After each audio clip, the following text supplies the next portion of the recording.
Hare Krishna. Thank you all, dear devotees, for joining today. Today we don't say Happy Good Friday, right? We have Christian devotees there mourning on this day. So Jesus Christ is crucified on this day. That's why they were observing the Good Friday. And then they celebrate after 3 days. Easter. That's a resurrection. A lot of meaning in this one incident. There are lots of meaning in it. One is a resurrection. In one sense that everybody is pretty dead here in this world. Or in a prison house. Or entangled in this material world. Showing that we should all resurrect from our deadly conditions. Only way that we can all resurrect from our deadly condition is that engage in the loving devotional service. That was the message. Srila Prabhupada mentioned that he is a representative of the Lord, Guru. The followers of Christ were addressing him as Guru. So this word anyway, it came from all the Bharatiya Indian tradition, Guru. And then addressing him as Guru and all the disciples. He is a Guru, a representative. Representatives are all the sons of the Lord. Many ways we interpret, but people just literally takes one meaning of it. The Lord has various incarnations. 5 kinds of main incarnations. What are those incarnations? Anybody? Bhakti Shastris. Yugavatar. Yugavatar, yes. Shakti Avesh Avatar. Shakti Avesh Avatar. Then? Purusha Avatar. Then? Guna Avatar. Leela Avatar. Then? One more. We heard many times. Manvandhara Avatar. 6 avatars. 6 types of incarnations. And 5 kinds of liberation also. So out of these 6 kinds of incarnation, the Supreme Personality of Godhead, Krishna, has various manifestations, various incarnations. So these various incarnations of the Supreme Lord comes in various time, place and circumstances. Since time immemorial. When the Lord Varaha appeared in different kalpas.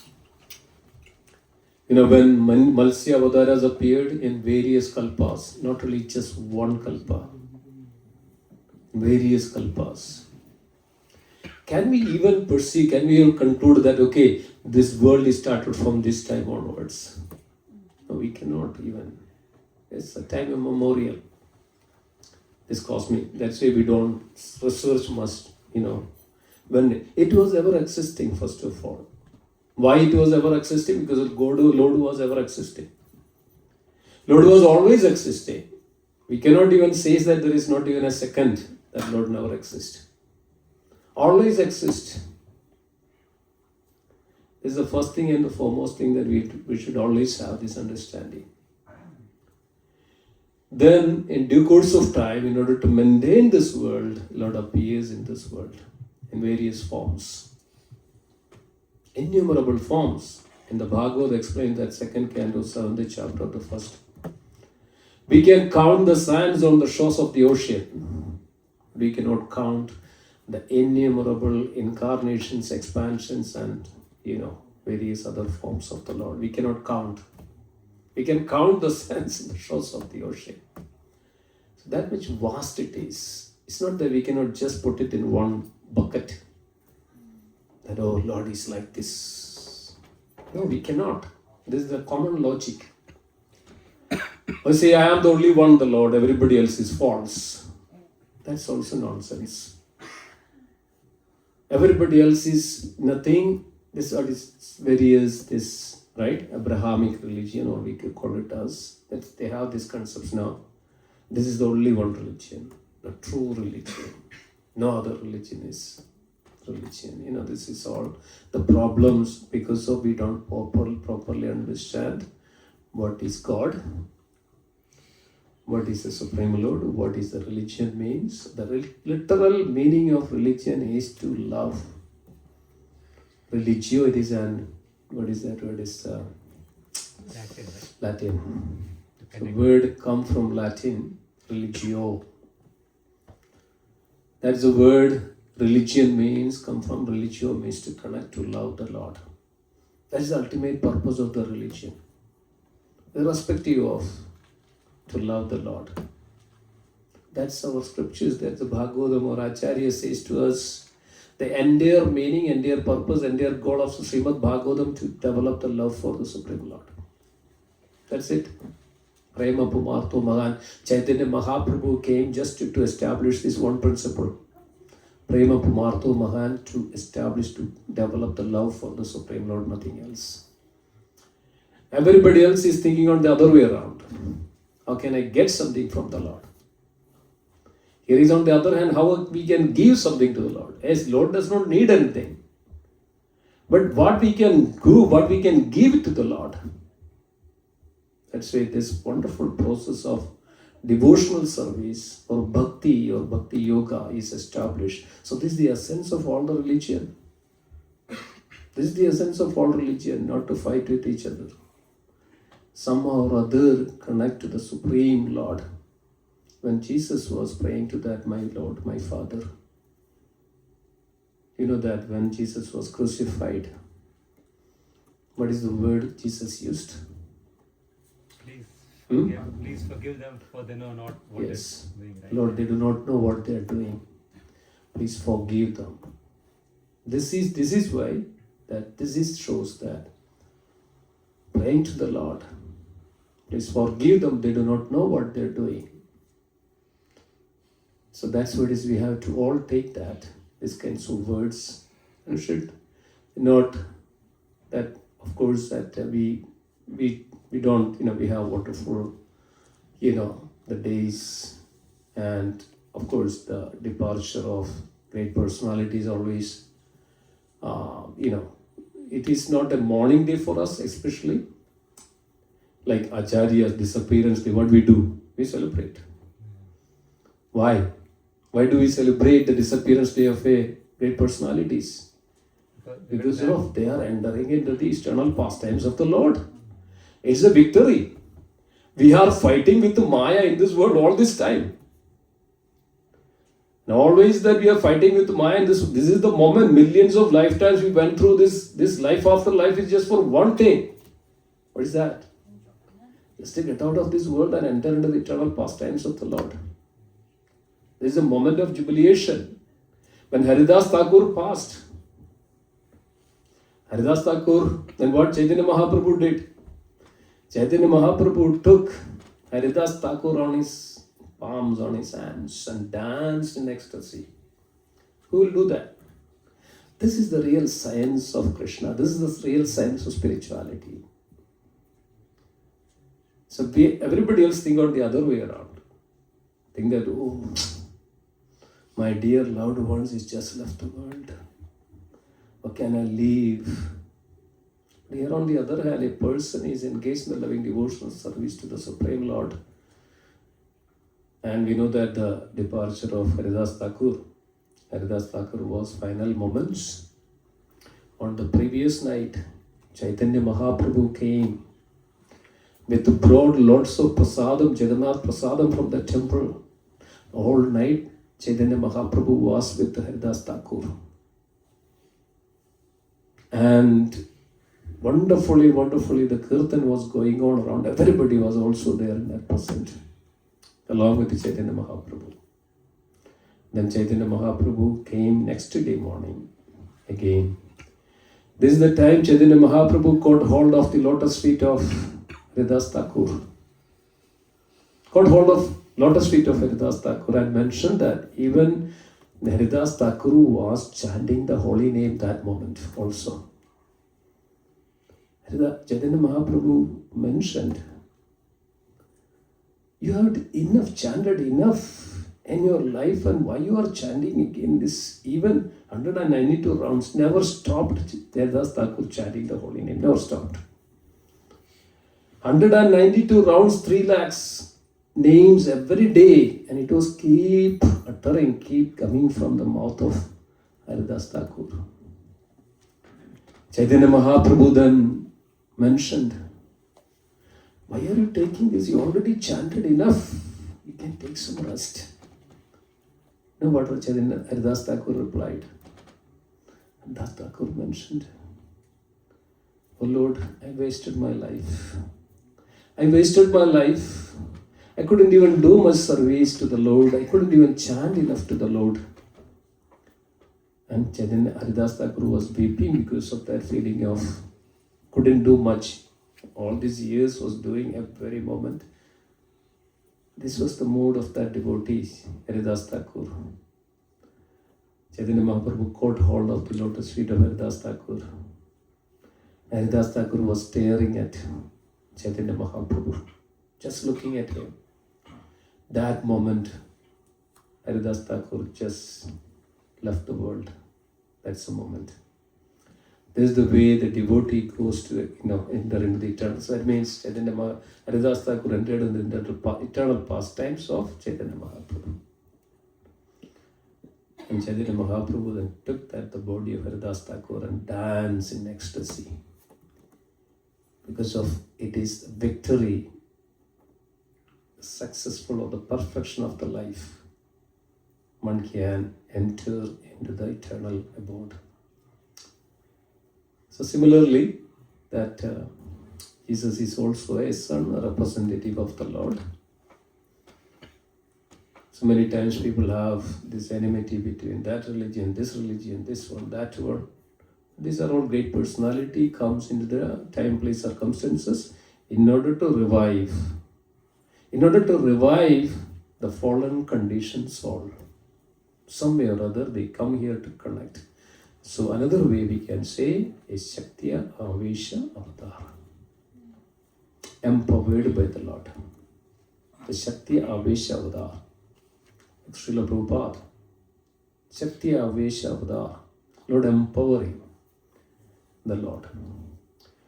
When you look at the history of Srila Prabhupada, just before coming to Jaladuta, coming to US in Jhansi, Srila Prabhupada had a direct darshan of the Supreme Lord. Direct darshan of the Supreme Lord. And then Srila Prabhupada coming on the voyage of this Jaladuta, then twice Srila Prabhupada had this heart attack. Srila Prabhupada, in his own words, Srila Prabhupada mentioned, Srila Prabhupada could all the incarnations of the Lord. All the incarnations of the Lord surrounded by, Srila Prabhupada. Everybody was present. Krishna himself. This is the power of a devotee, potency of a devotee. It attracts Krishna. It's called Shaktiya, which empowers the devotees. We can see that late than it is what is happened in this world. Srila Prabhupada nahi to, this Jayapadeva Maharaj wrote a poem. Yadihi Srila Prabhupada nahi to, na hote to, what would happen? What would happen to us? It's wonderful. Thank you so much on this joining on this very, very auspicious, beautiful day of remembering the Lord's Leela, the pastimes of the Lord. So you're all great fortunate. Such a fortunate because of Lord's mercy only that we can remember Him. Lord's mercy only that we can chant about His holy name. Only His mercy that we can worship Him. Otherwise we cannot even. This all happens here. The moment we take the japa bag, oh no, I'm so tired today. We chant after some time. That sometime never comes. We chant in the evening.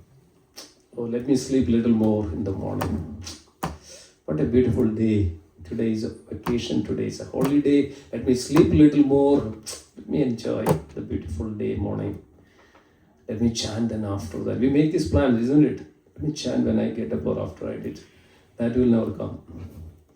That will never come. We chant in the evening. Okay, I don't say done everything. That will never come. So this is because of we have very lethargy. We are very lazy. Where this happens all over here in the mind. What happens here on the mind? Maya captures us. Maya tells us, sleep a little more.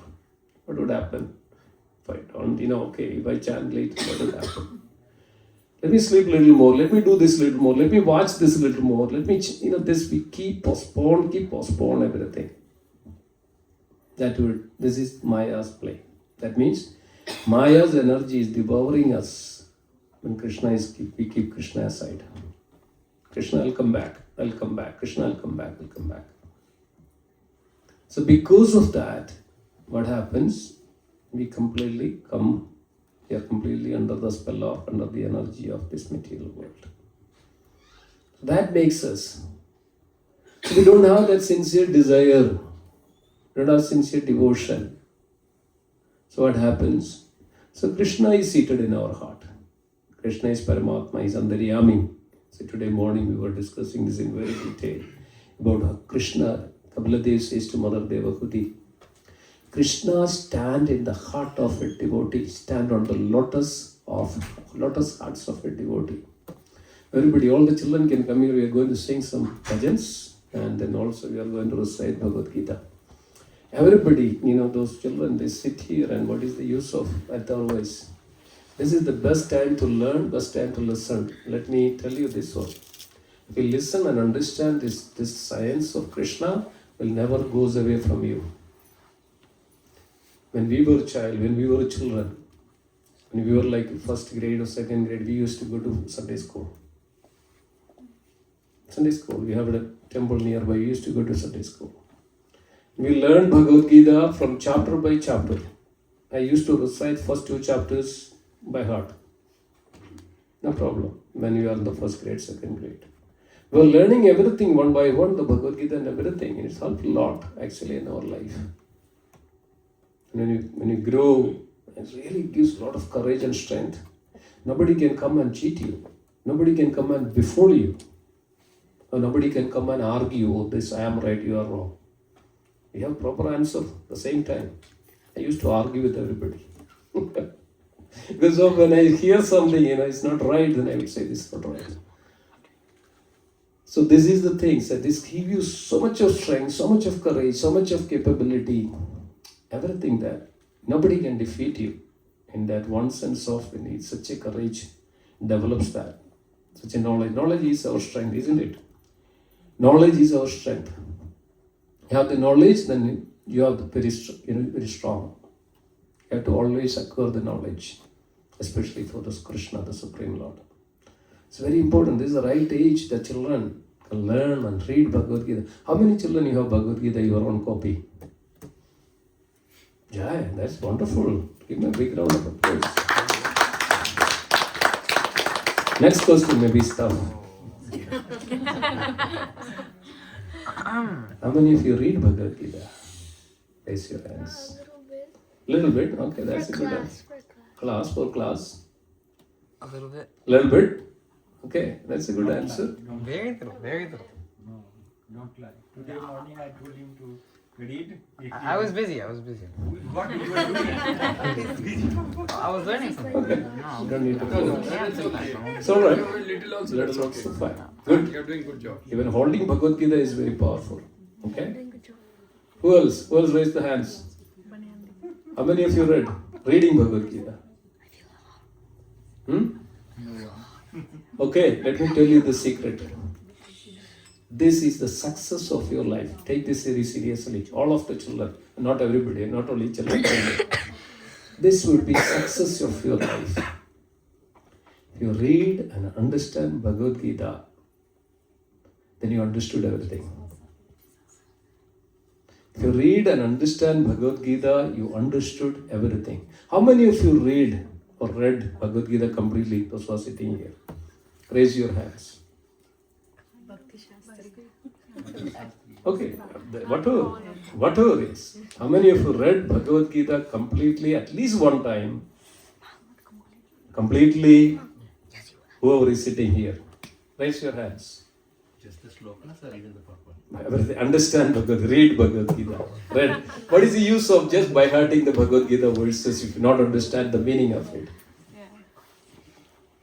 Yes, good. Reading, reciting Bhagavad Gita verses is also good. But how many of you understood Bhagavad Gita, dear devotees? That means you actually what is called attain Krishna. Okay? This is the secret. That means you attain Krishna. From 1st chapter to 18th chapter, you learn Bhagavad Gita means you attain Krishna. Now Krishna cannot leave you.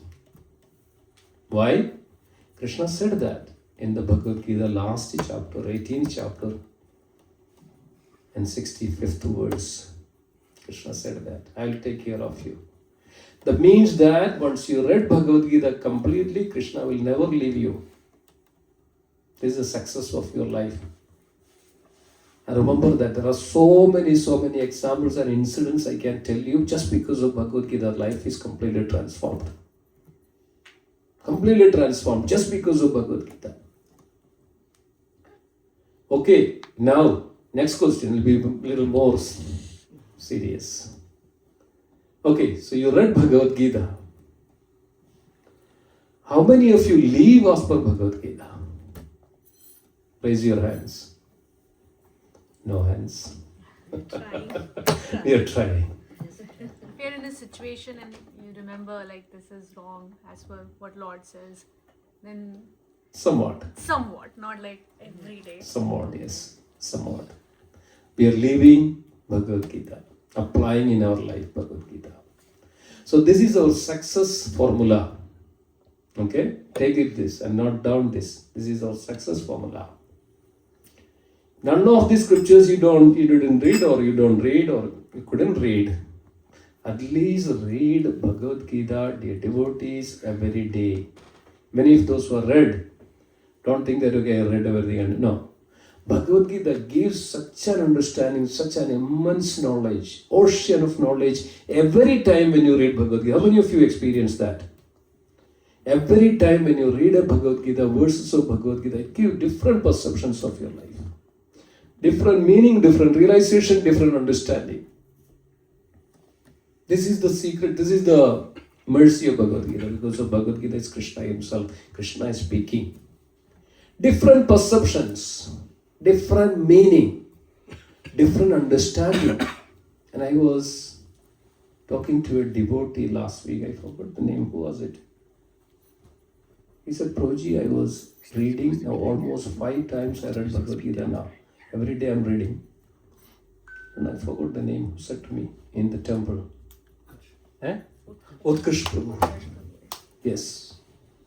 He said, Prabhuji was coming here, sitting in the back, Utkarsh Prabhu. I read Bhagavad Gita after started coming here, Prabhuji attending every day, the Bhagavatam class. He said, I read Bhagavad Gita 5 times. And he's trying to apply it in his life. He distributes also. Yeah? He distributes Bhagavad Gita. Distribute Bhagavad Gita.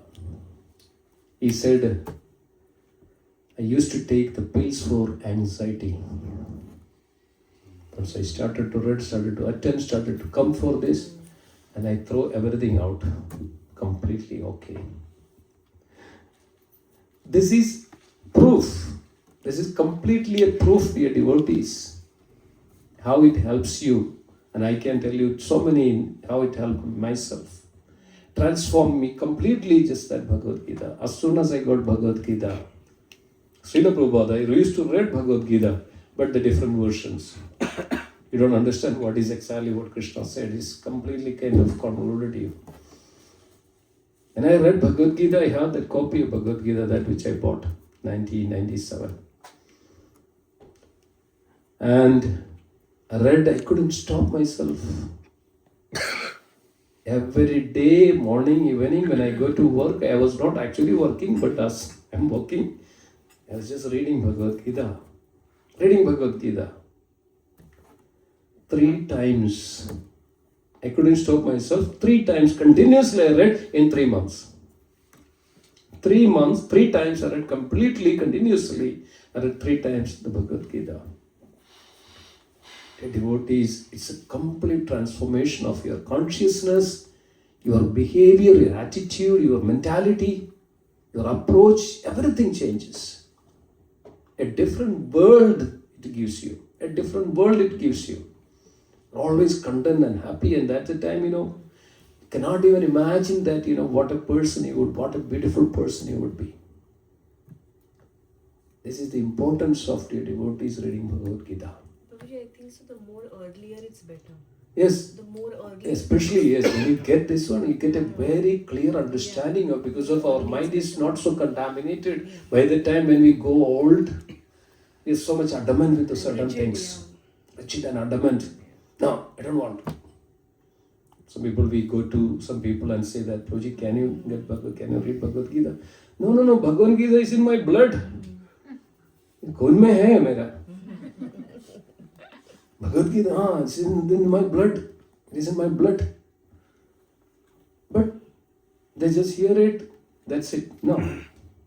So when we read and understand Bhagavad Gita, even at this small age, it would transform our life in such a beautiful way. Like Arjuna. You know what is the conclusion of Bhagavad Gita by Sanjaya? What is the conclusion of Bhagavad Gita by Sanjaya? Anybody, Bhakti Shastris?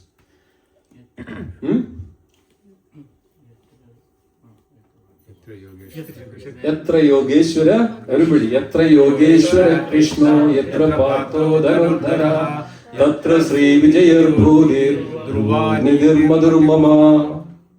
Yatra Yogeshwara Krishna is the conclusion.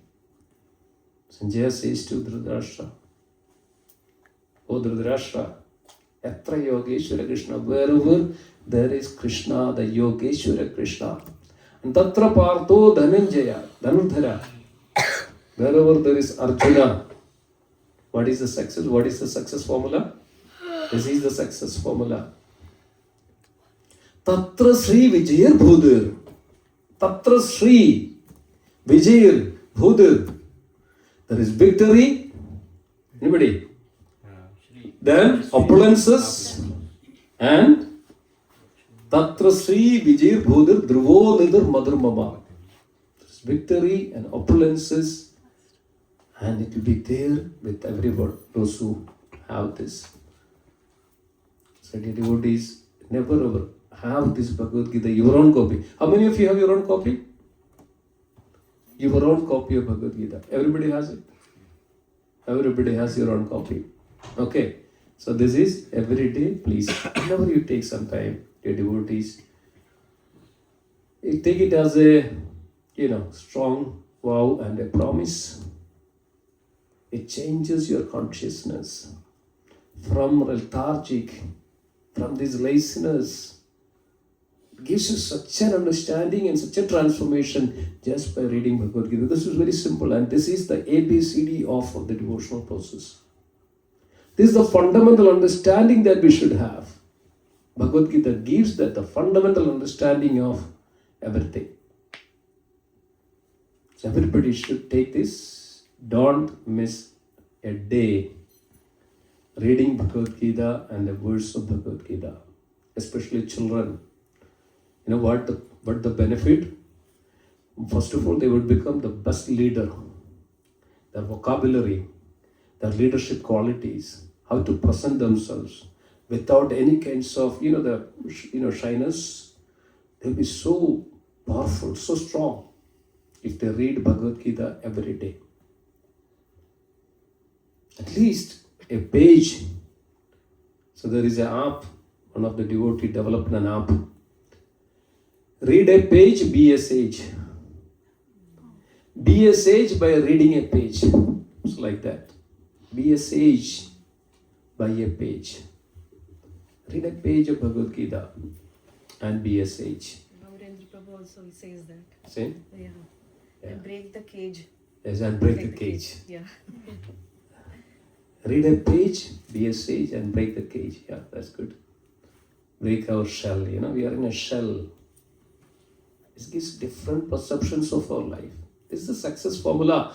Anybody who takes up Bhagavad Gita in their life, victory, opulence is guaranteed. Take this word. He says page by page you become a sage. Before you age, escape the cage. Wow, that is so wonderful. What is this app, Prabhuji? Be a sage. Be a sage. In the iPhone app, Uh-huh. it gives, when you click on this app, it will give you all the scriptures and you can read every day in your iPhone. You don't need to sit wherever it is. I have it in my iPhone. Go to the app store, click this one, Be a Sage, check it. Be a Sage, download it, and wherever you are, it gives you the page, read that page, especially Bhagavad Gita, and it's a beautiful process. Prabhuji, is it like audio or we have to read? Read it. We have to read it. Okay. It takes you to vedabase.com. Okay. Basically simple. It's simple. It takes you to vedabase.com and there you can pick Bhagavad Gita, read it every day wherever you are. Is it be a sage? Page B by space page. yes, yes. Be a sage page by page. Page by page, yeah. Corner of Silicon Valley, they've done it. Got it? Yes. Okay, everybody. Please, everybody, please read it and apply it in your life. What is the result? Victory, knowledge, and opulence. Everybody needs that? What else you need? Eh? What else you need? What else you need? In your life, guaranteed, Krishna says, Sanjay says. So thank you all, dear devotees. This was a side note, especially on this special day. It's important that we should always have this consciousness of the Lord. Dear devotees, nothing else give you anything in this world, first of all. All misery, all this, distress, unhappiness, sorrow, sadness, because we are so attached to everything else but Krishna. But on the other hand, we transform our attachment into Krishna, everything. Krishna provides you everything. Okay, so thank you so much. I thought I would chant. What is the time? 9 9 9 o'clock. o'clock. Okay, so let's go to the class directly. Om Namo Bhagavate Vasudevaya. Om Namo Bhagavate Vasudevaya. Om Namo Bhagavate Vasudevaya. Om Namo Bhagavate Vasudevaya. Om Namo Bhagavate Vasudevaya. Om Namo Bhagavate Vasudevaya. Narayanam Namaskrityam. Narayanam Namaskrityam. Naram Chaiva Narottamam. Naram Chaiva Narottamam. Devim Saraswatim Vyasam. Devim Saraswatim Vyasam. Tadho Jayamudhiraye. Tadho Jayamudhiraye. Rashtaprayeshu Abhadreshu. Rashtaprayeshu Abhadreshu. Nityam Bhagavata Sevaya. Nityam Bhagavata Sevaya. Bhagavadi Uttama Sloke. Bhagavadi Uttama Shloke. Bhaktir Bhavati Naishtigim. Bhaktir Bhavati Naishtigim. So we are reading from Srimad Bhagavad Gita, 3rd canto, 42nd verse. We covered the other verses last time.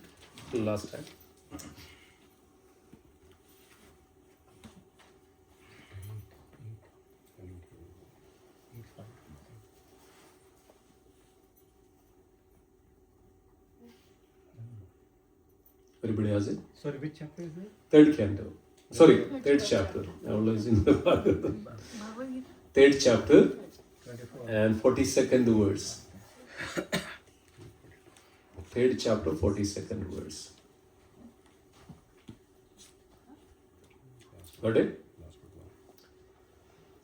Indriyani prananyahur. Indriyani prananyahur. इंद्रियेभ्यः परं मनः इन्द्रियेभ्यः परं मनः मनसा तु परा बुद्धिः मनसास्तु परा बुद्धिः यो बुद्धे परतस्तु सा यो बुद्धे परतस्तु सः इंद्रियाणि परण्याहुः इन्द्रियाणि पराण्याहुः इंद्रियेभ्यः परं मनः इन्द्रियेभ्यः परं मनः मनसा तु परा बुद्धिः मनसास्तु परा बुद्धिः यो बुद्धे परतस्तु सः यो बुद्धे परतस्तु सः इंद्रियाणि परण्याहुः इन्द्रियाणि पराण्याहुः इंद्रियेभ्यः परं मनः इन्द्रियेभ्यः परं मनः मनस्तस्तु परा बुद्धिः मनसस्तु परा बुद्धिः यो बुद्धे परस्तस्तु सः यो बुद्धे परतस्तु सः Is it right? इंद्रियाणि परण्याहुः इंद्रियाणि परण्याहुः इंद्रियेभ्यः परं मनः इंद्रियेभ्यः परं मनः मनसस्तु परा बुद्धिः मनसस्तु परा बुद्धिः यो बुद्धे परतस्तु सः यो बुद्धे परतस्तु सः इंद्रियाणि पराण्याहुः इंद्रियाणि परण्याहुः इंद्रियेभ्यः परं मनः इंद्रियेभ्यः परं मनः मनसस्तु परा बुद्धिः मनसस्तु परा बुद्धिः यो बुद्धेः परतस्तु सः यो बुद्धे परतस्तु सः इन्द्रियाणि पराण्याहुः इंद्रियाणि परण्याहुः इन्द्रियेभ्यः परं मनः इंद्रियेभ्यः परं मनः मनसस्तु परा बुद्धिः मनसस्तु परा बुद्धिः यो बुद्धे परतस्तु सः यो बुद्धे परतस्तु सः इंद्रियाणि पराण्याहुः इंद्रियाणि परण्याहुः इंद्रियेभ्यः परं मनः इंद्रियेभ्यः परं मनः मनसस्तु परा बुद्धिः मनसस्तु परा बुद्धिः यो बुद्धे परतस्तु यो बुद्धे परतस्तु सः सः इंद्रियाणि पराण्याहुः इंद्रियाणि परण्याहुः इंद्रियेभ्यः परं मनः इंद्रियेभ्यः परं मनः मनसस्तु परा बुद्धिः मनसस्तु परा बुद्धिः बुद्धे परतस्तु सः यो बुद्धे परतस्तु सः इंद्रियाणि पराण्याहुः इंद्रियाणि परण्याहुः इंद्रियेभ्यः परं मनः इंद्रियेभ्यः परं मनः मनसस्तु परा बुद्धिः मनसस्तु परा बुद्धिः यो बुद्धे परतस्तु सः यो बुद्धे परतस्तु सः इंद्रियाणि परान् आहुः इंद्रियाणि परण्याहुः इंद्रियेभ्यः परं मनः इंद्रियेभ्यः परं मनः मनसस्तु परा बुद्धिः मनसस्तु परा बुद्धिः यो बुद्धि परतस्तु सः यो बुद्धे परतस्तु सः इंद्रियाणि पराण्याहुः इंद्रियाणि परण्याहुः इंद्रियेभ्यः परं मनः इंद्रियेभ्यः परं मनः मनसस्तु परा बुद्धिर् मनसस्तु परा बुद्धिः यो बुद्धे परतस्तु सः यो बुद्धे परतस्तु सः इंद्रियाणि पराण्याहुः इंद्रियाणि परण्याहुः इंद्रियेभ्यः परं मनः इंद्रियेभ्यः परं मनः मनसस्तु परा बुद्धिः मनसस्तु परा बुद्धिः यो बुद्धे परतस्तु सः यो बुद्धे परतस्तु सः इंद्रियाणि पराण्याहुः इंद्रियाणि परण्याहुः इंद्रियेभ्यः परं मनः इंद्रियेभ्यः परं मनः मनसस्तु परा बुद्धिः मनसस्तु परा बुद्धिः यो बुद्धे परतस्तु सः यो बुद्धे परतस्तु सः इंद्रियाणि पराण्याहुः इंद्रियाणि परण्याहुः इंद्रियेभ्यः परं मनः मनसस्तु परा बुद्धिः मनसस्तु परा बुद्धिः यो बुद्धे परतस्तु सः यो बुद्धे परतस्तु सः इंद्रियाणि परण्याहुः इंद्रियेभ्यः परं मनः मनसस्तु परा बुद्धिः मनसस्तु परा बुद्धिः saha. Yo buddhe paradastu saha. Indriyani paranyahur. Indriyani paranyahur. Indriyabhya param manaha. Indriyebhya param manaha. Manasastu para buddhe. Manasastu para buddhe. Yo buddhi parastastu saha. Yo buddhe paradastu saha. Anybody else, please, God? इंद्रियाणि पराण्याहुर Indriyani paranyahur. इंद्रियेभ्यः परं मनः Indriyebhya param manaha. मनसस्तु परा बुद्धिर् Manasastu para buddhe. यो बुद्धे परतस्तु सः Yo buddhe paradastu saha. All the children recited. I would like to hear from the children more. I did. I actually did. I was the second one to recite. You wouldn't know. Who else is there? Or is Bhavya? Oh yeah, Bhavya. Yeah. Indriyani paranyahur. Indriyebhya param manaha. Manasastu para buddhe. Yo buddhe paradastu saha. You knew this already. You didn't want to say it, yeah? Good job. Good job. Okay. Anybody else want that? You try. Everybody, please try. Indriyani paranyahur. Indriyani paranyahur. Indriyebhya param manaha. Indriyebhya param manaha. Manasastu para buddhi. Manasastu para buddhe. Yo buddhe paratastu saha. Yo buddhe paradastu saha. Indriyani paranyahur. Indriyani paranyahur. Indriyebhyah param manaha. Indriyebhya param manaha. Manasastu para buddhi.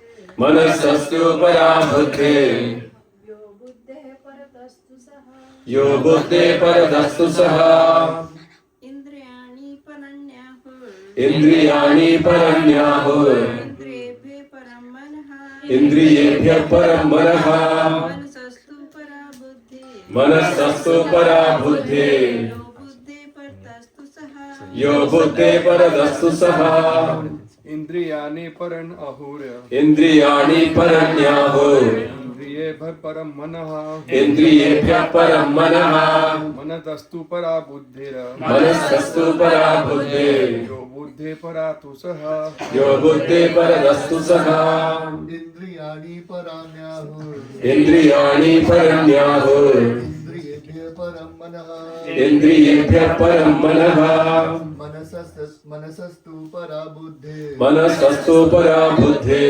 यो बुद्धि परस्तु सः Yo buddhe paradastu saha.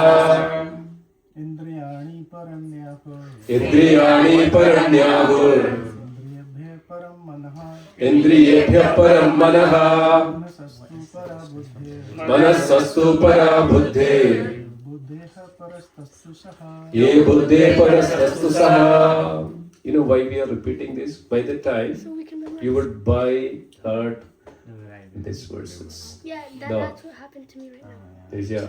So I think Diya. Indriyani paranyahur. Indriyani paranyahur. Indriyebhyah param manaha. Indriyebhya param manaha. Manasastu para buddhi. Manasastu para buddhe. Yo buddhe paratastu saha. Yo buddhe paradastu saha. That's very wonderful. That should, by the time you should by heart. I used to do that. Anybody else? We are missing anybody? Yes. Yes. Go ahead.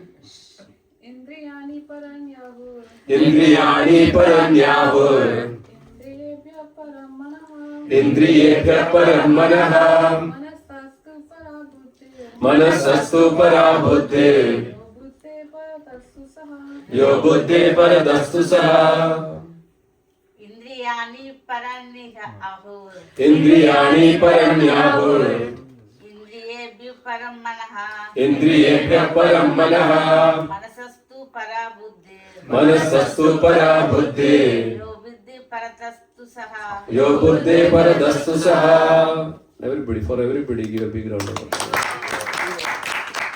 And especially Mataji's birthday was on last week. And you're here today. Yeah, so wonderful. Very nice. So we'll be cutting the cake today. So please go word by word meaning. Indriyani. Senses. Parani. Superior. Ahu. Asad. Indriyabhyaha. More than the senses. Param. Superior. Manaha. The mind. Manasaha. More than the mind. Tu. Also. Para. Superior. Buddhihi. Intelligence. Yaha. Who. Buddhi. More than the intelligence. Paradaha. Superior. Tu. But. Saha. He. Translation and purport by His Divine Grace, A.C. Bhaktivedanta Swami Srila Prabhupada ki. Translation. Please repeat after me. The working senses are superior to dull matter. Mind is higher than the senses. Intelligence is still higher than the mind. And he, the soul, even higher than the intelligence. So read the purport. The senses are different outlets for the activities of lust. Lust is reserved within the body, but it is given when through the senses. Therefore, the senses are superior to the body as a whole. These outlets are not used when there is superior consciousness or Krishna consciousness. In Krishna consciousness, the soul makes direct connection with the Supreme Personality of Godhead. Therefore, the hierarchy of the bodily functions, as described here, ultimately ends in the Supreme Soul.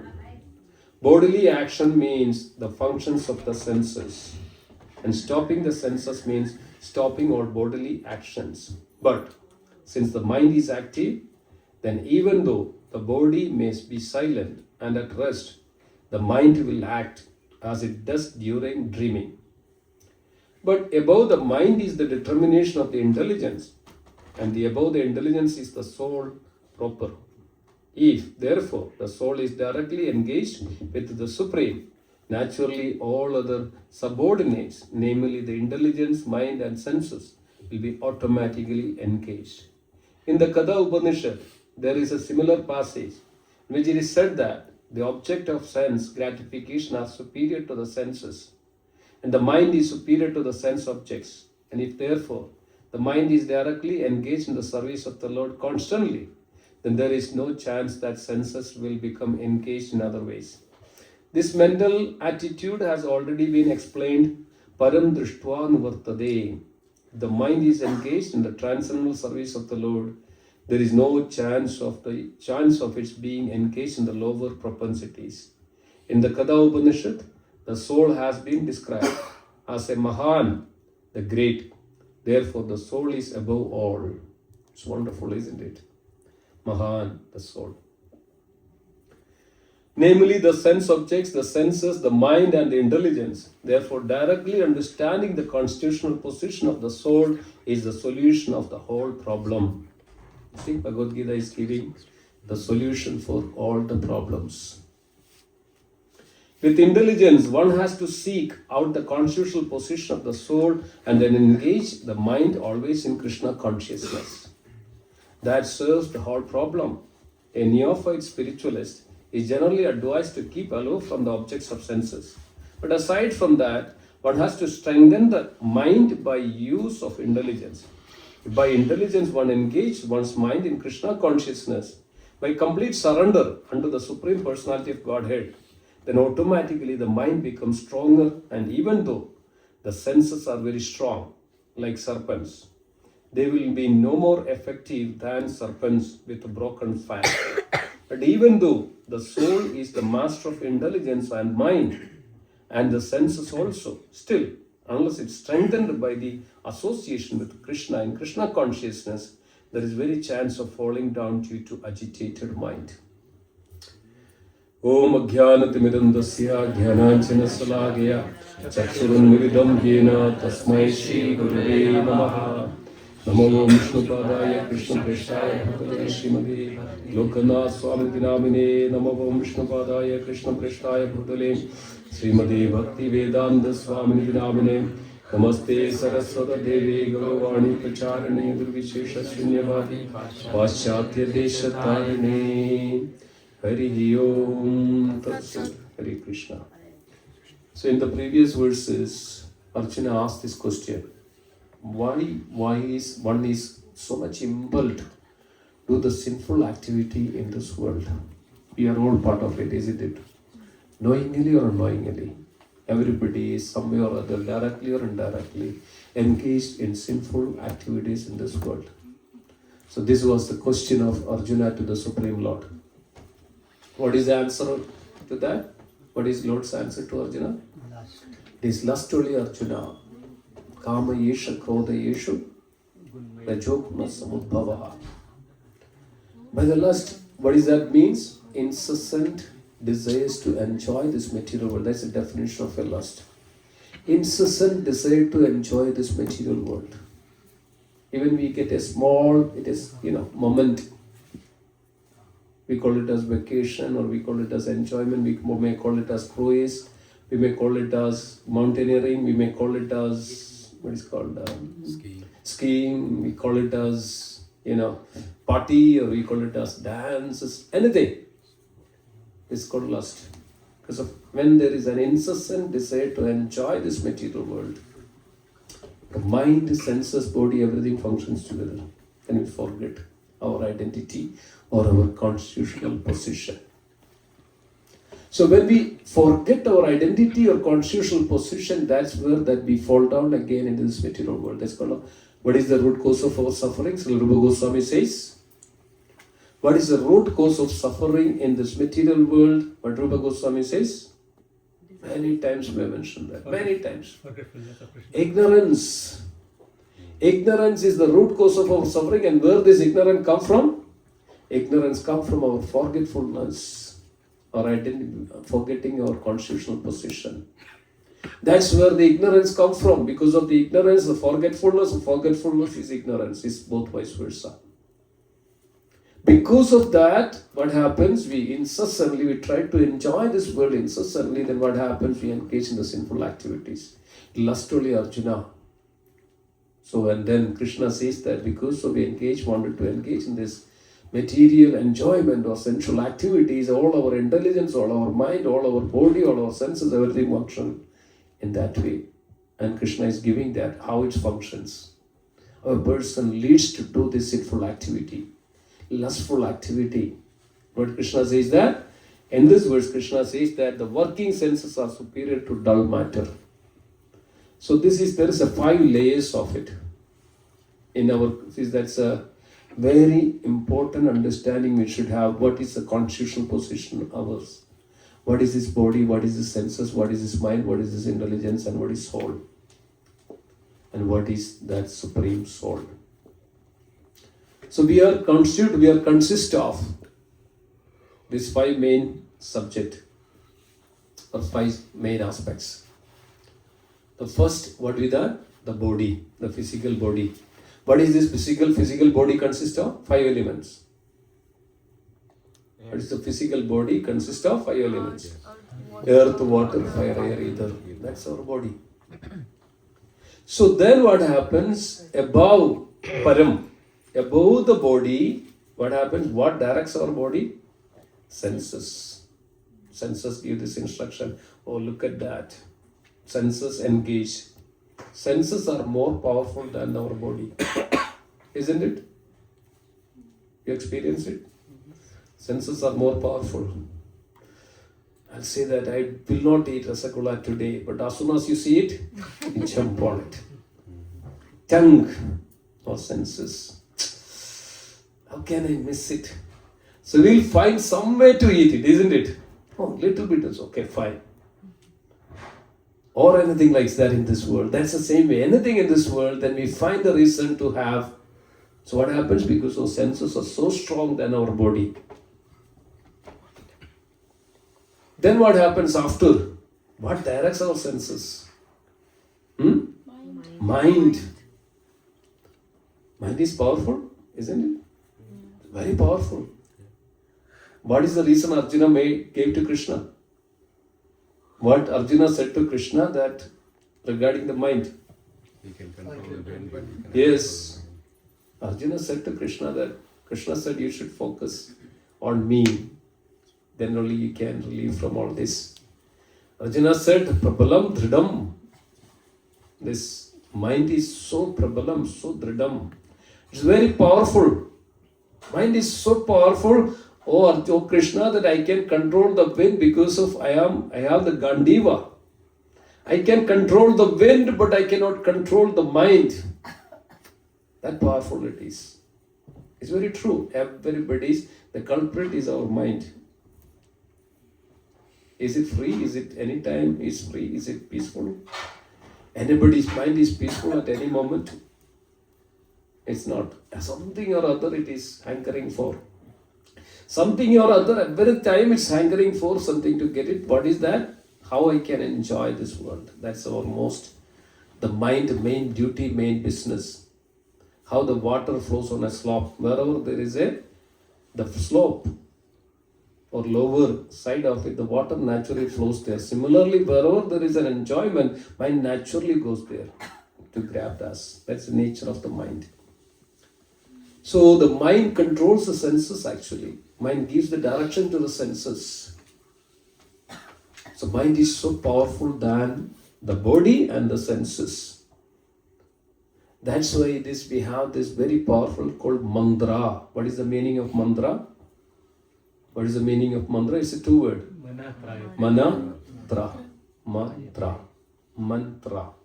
This is the 2-word. Mantra means mantra. Tra means to overcome. Trayati.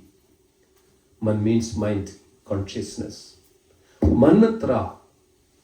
Tra means trayati, means to overcome. So literal meaning of mantra means how we can overcome our mental conditions. How we can overcome. That's why our Acharyas reveals that, and especially Chaitanya Mahaprabhu reveals that it is age of Kali, the best way to overcome this mind, to chant this very Maha Mantra. What is that Maha Mantra? Hare Krishna, Krishna Krishna, Hare Hare, Hare Rama, Rama Hare Hare. This is the Maha Mantra to overcome the mind. Then what happens? Who controls the mind then? Intelligence. Intelligence controls the mind. Everybody is pretty much sure about that. Yes, an intelligent person, he can control the mind.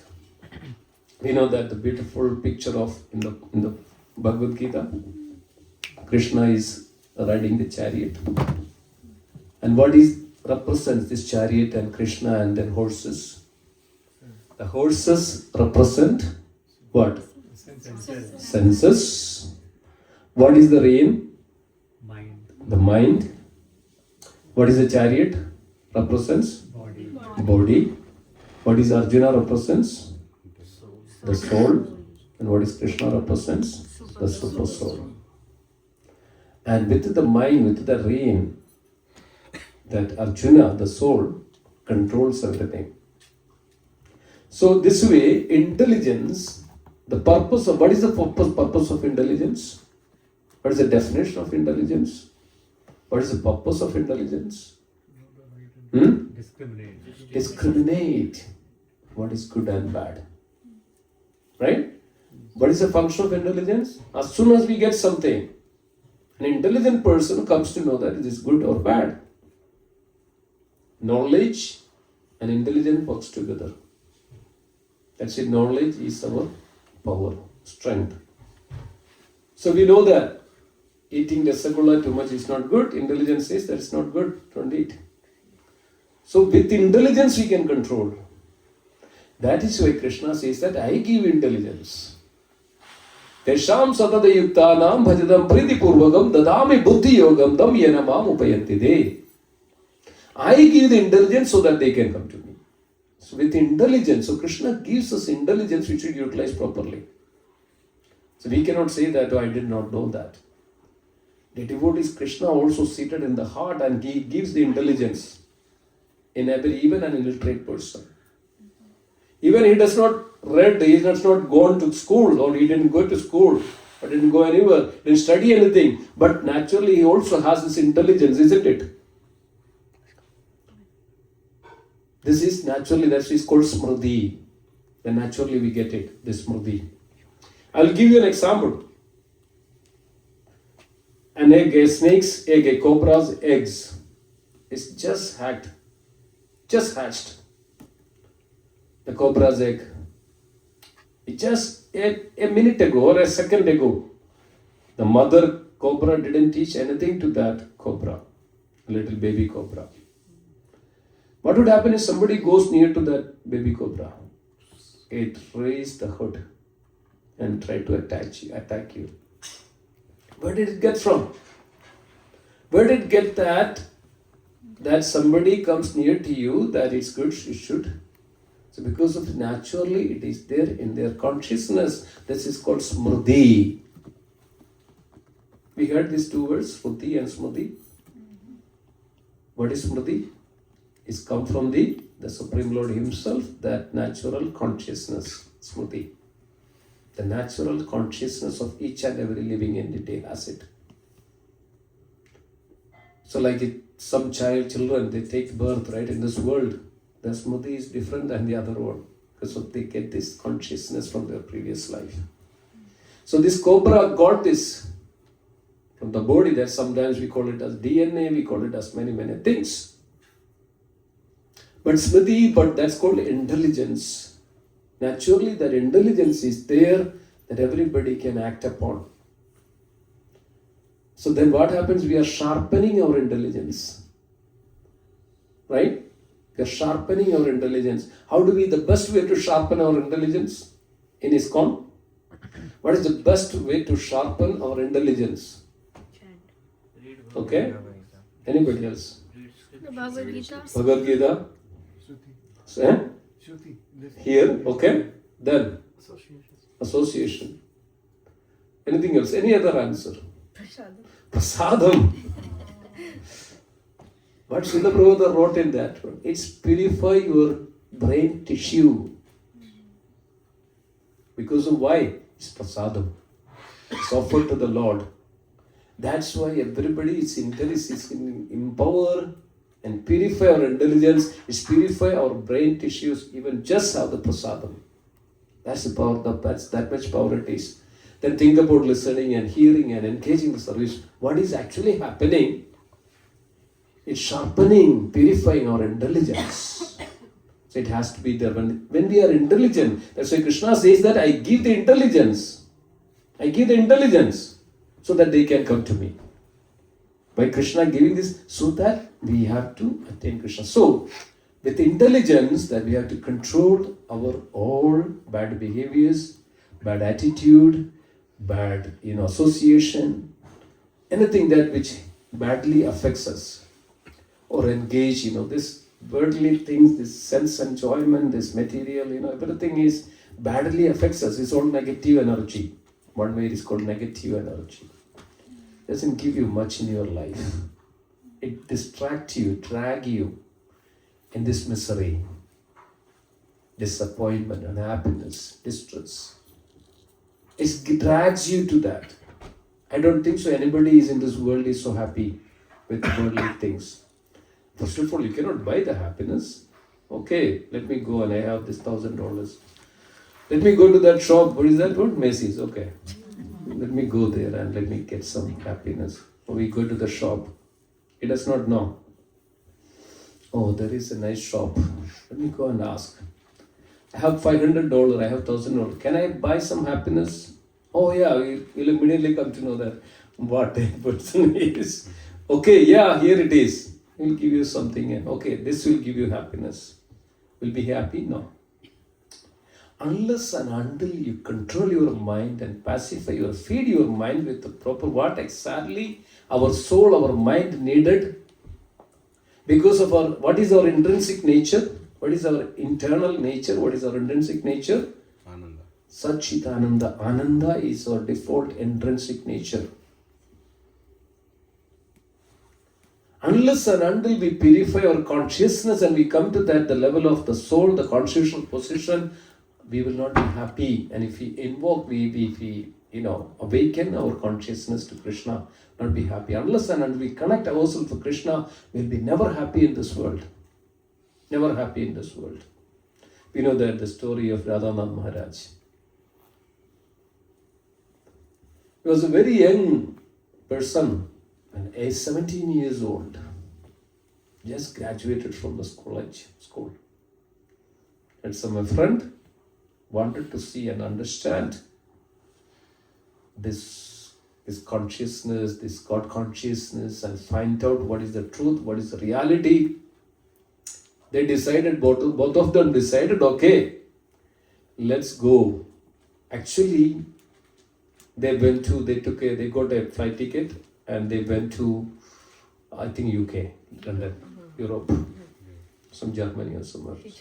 Hitchhiking. Oh yeah, there they were. Maharaj said, luckily, somebody looted everything what they have. Somebody came and took away the passport, took away the everything. Nothing left with both. I think I forgot the friend's name. Gary, the friend's name. They both are nothing. So they had to kind of sleep in a tent or something like some other things, and still they didn't lose the faith and the interest of to find the actual, find to the truth of the Lord. So they had that intuition, they had that, natural feeling. So one day they were living there and all the natural resources. And one day Maharaj went for a deep meditation. And Gary also went for a deep meditation. Both were meditating. So they came back, Maharaj came back and Radhanath Maharaj came back and said, I got a call from the Lord. I got an insight.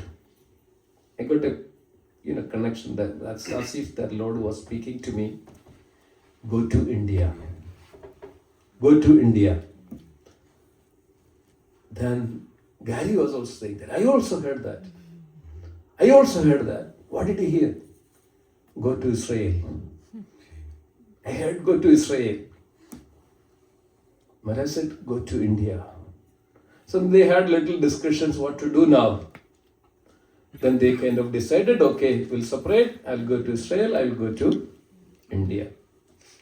You know how many years Maharaj traveled, Maharaj walked, he didn't have any money, nothing. Somebody comes on the road, gets something, some cars come, some truck comes, some lorry comes. From there to all the way to the border of India.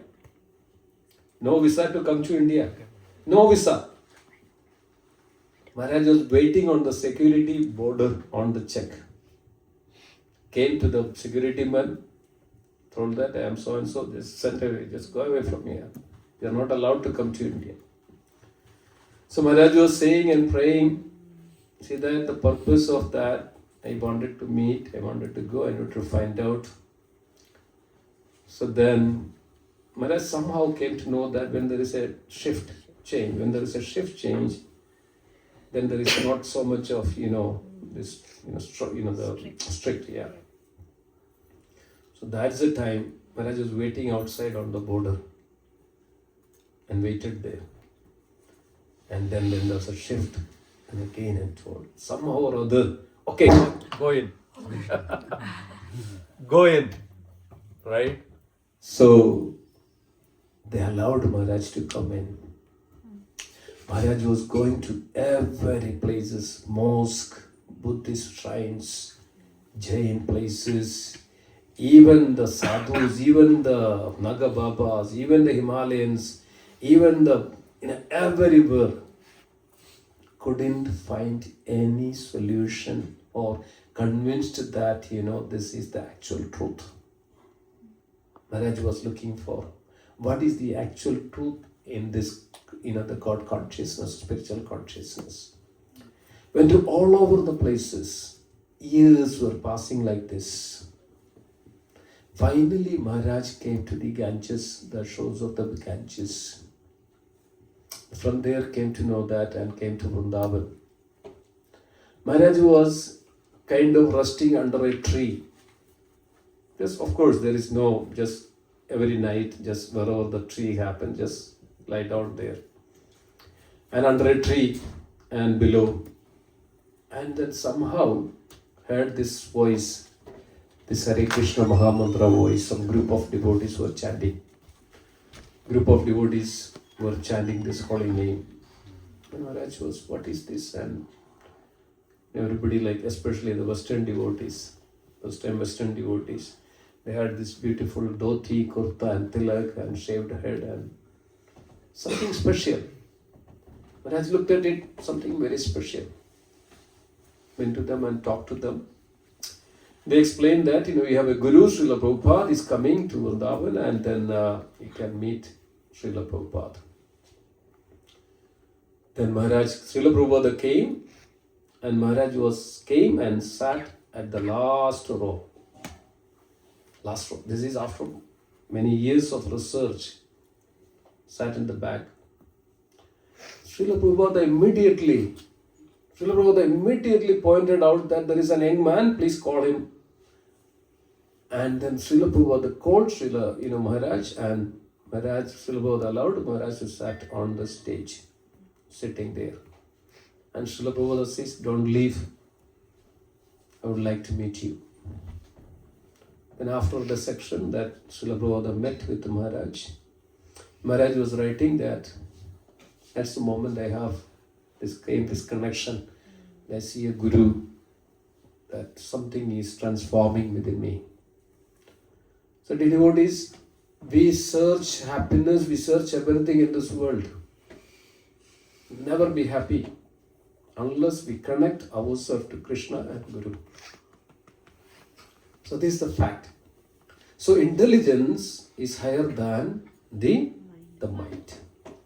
Then we come to what is Param, what is beyond the intelligence, what is higher than the intelligence? The soul, our original constitutional position, the spirit soul, Atma, Atman, the part and parcel of Krishna. The part and parcel of Krishna, we are part and parcel of that supreme dear devotees. Shri Radha Madhavji ki jai. Atman, our spirit soul, we are part of that supreme Lord. Mamaiva Amsho Jiva Loke Jiva Buddha Sanadana. So the Atman, the original constitutional position, the original state of the consciousness is that our spirit soul in relationship with the Supreme, that is our original constitutional position. What Srila Prabhupada writes? Spirit soul is superior nature. When we come in contact with this inferior nature, we have superior nature. When it come in contact with the inferior nature, that is an incompatible situation. That means when the soul come in contact with this materially developed intelligence or the mind or the senses or the body, that's an incompatible situation. That's where we are suffering in this world. Because of our incompatibility. Because of our soul is originally very pure. When it come in contact with this material things, what happens? It's an incompatible situation. That's our actual problem. We are incompatible because we are not with the superior nature. But when we are contact and our spirit soul in contact with the superior nature, that's our compatible situation. What is that superior nature? What is that superior nature? Krishna consciousness is our superior nature. That means when we are connect, our spirit soul, Jivatma, is a Tadastha Shakti, is a superior nature. That superior nature come in contact with the Supreme Lord Krishna, that's our compatible situation, that's a compatibility. That's our original nature. That's our eternal nature. That's our full of knowledgeable nature. That's a full of the blissful nature, dear devotees. This is called higher taste. When we have to develop this higher taste, what happens? All the lower consciousness will become insignificant. All lower consciousness become insignificant. Just for an example, somebody doesn't like this bitter taste. Anybody likes bitter? Somebody like this Karela? Who likes Karela? Somebody likes, yeah. Karela. Somebody doesn't like Rasagula? Somebody doesn't like. Everybody likes Rasagula. Why? Because it has a little more higher taste. When you get Karela and Rasagula, which one you take? Rasagula. Definitely, right? When you have Karela, sabji, Rasagula right in front of you. Which one you take?